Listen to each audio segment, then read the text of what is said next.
All right, what do we have here? This one again, when they have it set up like this, when we divide, we could go ahead and get our solution. We can set it equal, but we haven't done a lot of plotting points. So let's go ahead and plot points again. And again, it doesn't really matter which way you do it. We could have solved both of them for y equals and y equals, and then the slope intercept, and that would be just fine as well. All right, so let's maybe do this.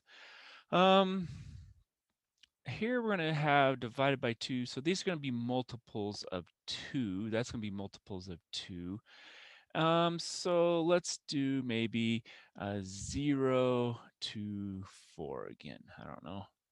That might be the easiest way. So we plug in 0 here and divide that by 2. Divide that by 2, we get 3. Now if we plug in 2 here and subtract it, that gives us 4. Divided by 2 is 2. Now, if we plug in 4, subtract it, we get 2, and that gives us a 1. Okay. What about here? Now we plug in 0 here, divide that, that's going to be a negative 4.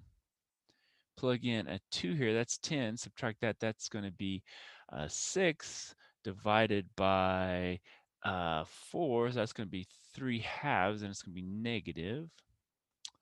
Now, if we plug in 4 here, that's going to be 20. Subtract that, that's going to be a minus 4. Divided by minus 4 is a plus 1. Okay. Now, I am already seeing that we have a solution. Those don't match, so we're going to be intersecting that for 1. So that's going to be our solution, but we're still going to draw our line. So 0, 3, 2, 2, and 4, 1. And so some kind of a line that looks similar to that. And then 0, negative 4,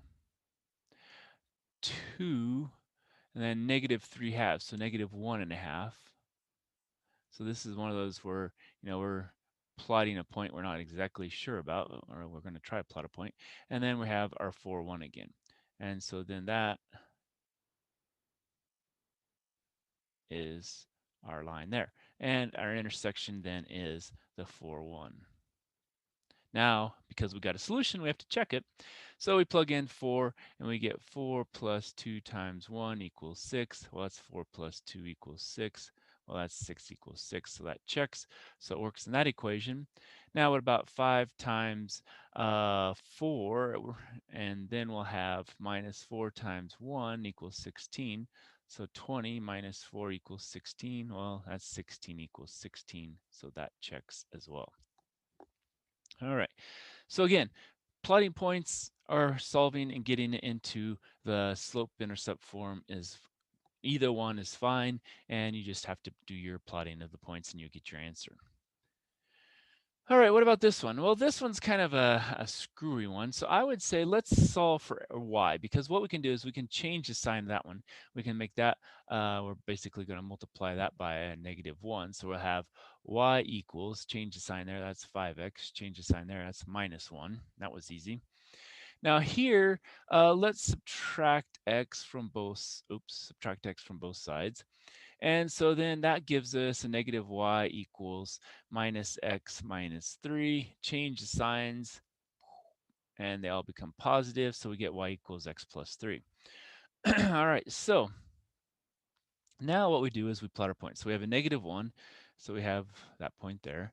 And we're going to go up 5. So we're going to go 1, 2, 3, 4, 5, right 1. And we can go up 5 more. 1, 2, 3, 4, 5, right 1. And coming down, well, that's about the most crooked line I've ever seen, but we'll work with it. And so this is going to be a 3. So we'll have 0, 3. And then we have a 1, 1. So we go up 1 over 1. So that's our point. Looks like that's going to be an intersection. Again, over 1 and another one. And so that is going to be our line. And so it looks like 1, 4 is going to be our solution. Or, yeah, 1, 4. And so does that check. We plug it in. Minus 5 times 1 plus 1 equals negative 4. And so it's a minus 5 plus 1 equals negative 4, or negative 4 equals negative 4. So that one checks. What about the next one? A minus y, which is 4, plus 1 equals minus 3. Well, minus 4 plus 1 is minus 3. So that checks, so it works there. So then that really truly is our solution. Okay. All right, so that's all I have. I hope that helps.